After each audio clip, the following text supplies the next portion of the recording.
नमस्कार. Aaradhya with Maugham ब्लॉग्समध्ये तुमचं सर्वांचं पुन्हा एकदा खूप खूप स्वागत आहे.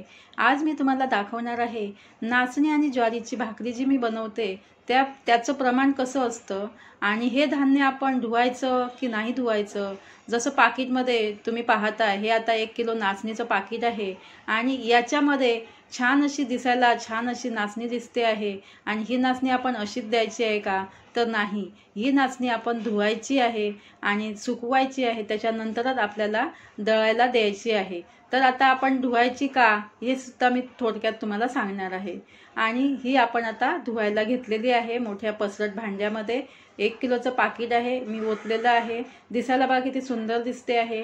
मग लोक असंच घेतात आणि नेऊन दळून आणतात. तर आता आपण ही धुवायची आहे. तर आता का धुवायची आहे?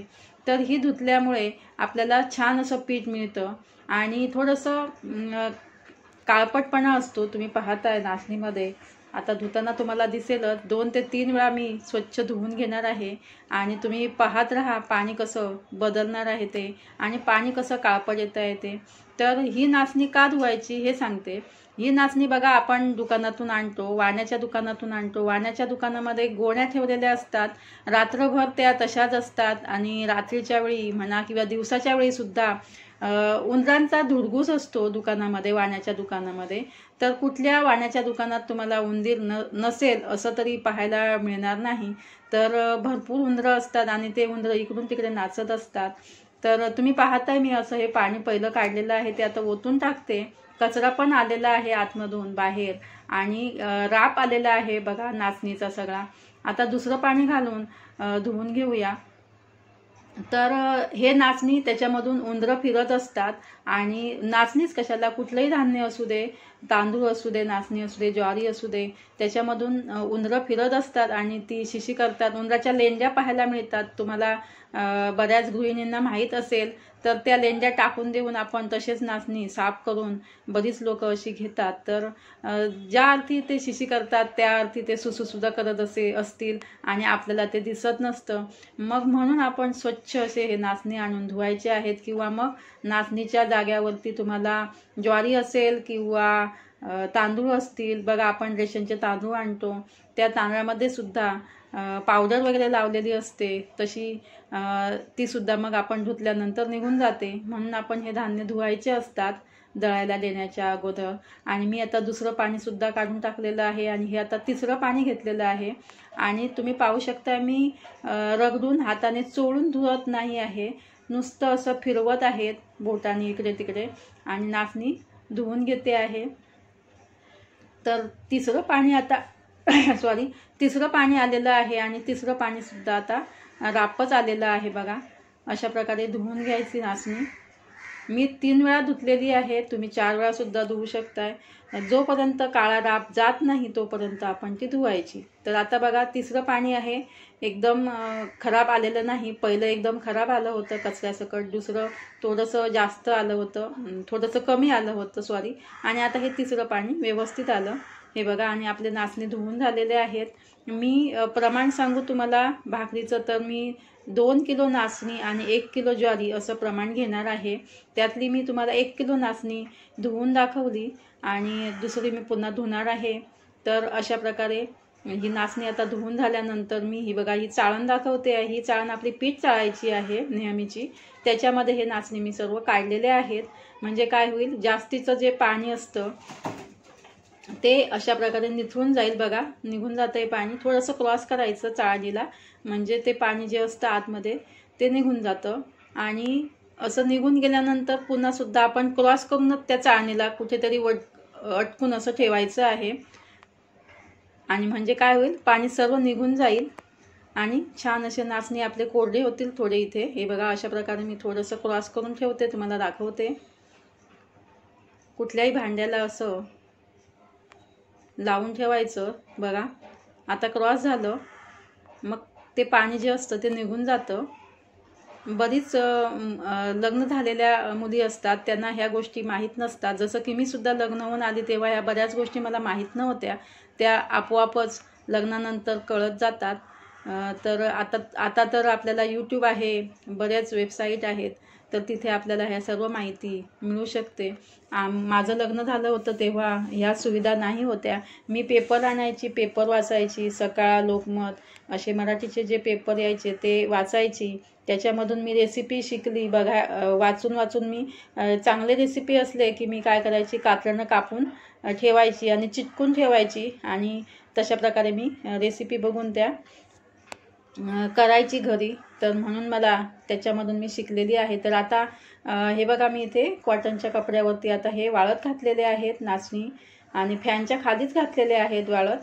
आणि आता हे बघा, मी अशा प्रकारे आता नाचणी घेतली. तसंच मी आता ज्वारीसुद्धा घेतलेली आहे. ही सुद्धा ज्वारी मी डीमार्टमधून आणलेली आहे. 1 किलोचं पाकिट आहे. आता ही ज्वारीसुद्धा आपण नाचणीसारखं धुवून घेणार आहोत.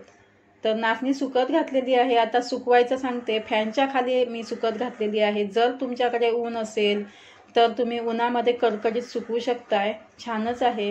पण जर ऊन नसेल, जसं की आपण आता मुंबई, पुण्यामध्ये अशा शहरांमध्ये राहतोय, मग तिथे आपल्याला ऊन नसेल तर मग फॅनच्या खाली तुम्ही वाळवू शकताय, काही हरकत नाही.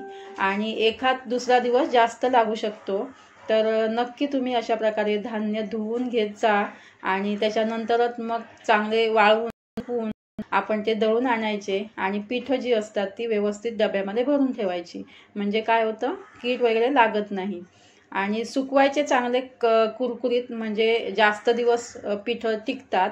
नाहीतर त्याला कीडसुद्धा लागू शकते किंवा बुरशी धरू शकते. म्हणून ओलीसुद्धा धान्य राहता कामा नये. म्हणून चांगली कुरकुरीत सुकवायची, याची सुद्धा काळजी घ्यायला पाहिजे. नाहीतर मग लवकर बुरशीसुद्धा पकडू शकते.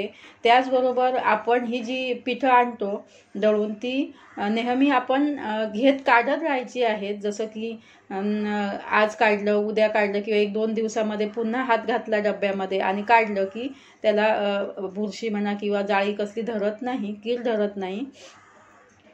पण जर तुम्ही अशी पिठं दळून आणून तशीच ठेवली तर सांगू शकत नाही. जर कडक उन्हामध्ये सुकलेली नसतील तर जाळी पण पडू शकते किंवा आपण म्हणतो ना की कीड लागली किंवा काही ना काही बुरशीचं सुद्धा तिथे हे लागू शकतं. तर म्हणून आपण चांगली काळजी घ्यायला पाहिजे. त्याच्यासाठी आपण नेहमी पिठांमध्ये हात घालायला पाहिजे, वापर व्हायला पाहिजे त्या पिठाचा, म्हणजे ते पीठ खराब होत नाही. तर आता नाचणीसारखंच मी ज्वारीला सुद्धा धुवून घेतलेलं आहे आणि ज्वारीसुद्धा मस्त दिसते बघा, अगोदरच्या पेक्षा धुतल्यानंतर बघा किती छान दिसते आहे. तर आता आपण ही ज्वारीसुद्धा कॉटनच्या कपड्यावरती सुकत घालूया. अशा प्रकारे हे बघा, पाणी पूर्ण निथून गेल्यानंतर चाळणीतून आपण अशी ही ज्वारी जी आहे ही पसरून घालूया कॉटनच्या कपड्यावरती. आणि जेवढी पातळ घालता येईल तेवढी पातळ घालायची आहे, म्हणजे काय होईल, फॅनच्या हवेवरती ती व्यवस्थित सुकली जाईल. आणि दिवसभर सकाळी धुतल्यानंतर संध्याकाळपर्यंत फॅनच्या खाली सुकून येईल. पण आपण 1 दिवसापेक्षा 2 दिवस सुकवली तर खूपच चांगलं. किंवा मग उन्हामध्ये एका दिवसात सुकून येईल, कडकडीत उन्हामध्ये ऊन मिळत असेल तर खूपच चांगलं. तर आता मी तुम्हाला ज्वारी आणि नाचणी धुवून दाखवली आहे, वाळत घालत आहे मी बघा. तर अशा प्रकारे तुम्ही जेव्हा तांदूळ घेऊन येताय, खास करून रेशनचे तांदूळ बायका घेऊन येतात आणि दळायला देतात, पीठ काढतात आणि त्या पिठाचे घावणे म्हणा किंवा भाकरी बनवतात. दिसायला स्वच्छ सफेद दिसतात, पण त्याला सुद्धा बोरिक पावडर वगैरे लावलेली असते. आणि त्याच्यामुळे तुम्ही तांदूळसुद्धा अशा प्रकारे धुवून वाळत घाला पंख्याखाली आणि 1-2 दिवस वाळून नंतरच तुम्ही त्याचं पीठ बनवा, गिरणीतून दळून आणा. तुम्ही पाहू शकता मी इथे 2 किलो नाचणी आणि 1 किलो ज्वारी धुवून सुकवून आता ही मी घेतलेली आहे, तुम्ही पाहताय. तर तुम्ही पाहू शकता इथे शुभ्र अशी मस्त स्वच्छ दिसते आहे ज्वारी बघा, छान अशी कुरकुरीत अशी सुकलेली आहे. 2 दिवस फॅनच्या खाली सुकवली आहे मी. जशी ज्वारी सुकवली तशीच नाचणीसुद्धा सुकवलेली आहे. तर तुम्ही सुद्धा अशा प्रकारे नाचणी आणि ज्वारी जर दळून आणत असाल तर, किंवा तांदूळही दळून जर आणत असाल तर अशा प्रकारे धुवून स्वच्छ सुकवून घ्या आणि नंतरच तुम्ही पीठ दळून आणा. म्हणजे काय होतं, छान अशी आपली भाकरी बनायला सुद्धा छान बनते, दिसायला सुद्धा छान दिसते. कारण हा जो काळा राब असतो नाचणीचा, त्या राबमुळे सुद्धा तसं काळं पीठ येतं आणि भाकरीसुद्धा काळी दिसते. तर अशा प्रकारे तुम्ही सुद्धा नक्की करा। आणि व्हिडिओ माझा आवडला असेल तर व्हिडिओला लाईक करा। नाचणी आणि ज्वारीची भाकरी खाल्ल्याने काय होतं, काय फायदे आहेत हे तुम्हाला सांगायची गरज मला वाटत नाही, कारण तुम्हाला बऱ्यापैकी आजकाल सगळ्याच लोकांना, सगळ्या गृहिणींना माहिती आहे आजकाल नाचणी आणि ज्वारीची भाकरी मधून काय मिळतं। तर प्रत्येक घरामध्ये आज डायबिटीसचा पेशंट पाहायला मिळतो। डायबिटीससाठी नाचणीची भाकरी खाल्ली जाते, डायबिटीससाठी ज्वारीची सुद्धा भाकरी खाल्ली जाते। ज्या प्रदेशामध्ये ज्वारी होते तिथे ज्वारी, नाचणी होते तिथे नाचणीची भाकरी खाल्ली जाते। तर अशा प्रकारे मिक्स करून तुम्ही भाकरी खा आणि डायबिटीसला दूर ठेवा असं मी तरी सांगेन। कारण गहू खाऊ नका असं बऱ्यापैकी डायबिटीसच्या पेशंट ना सांगितलं जातं, गहू खाऊ नका, भात खाऊ नका। तर मग काय खायचं, तर मग नाचणी ही बेस्ट आहे। नाचणी ही वर्षभर खाल्ली जाते।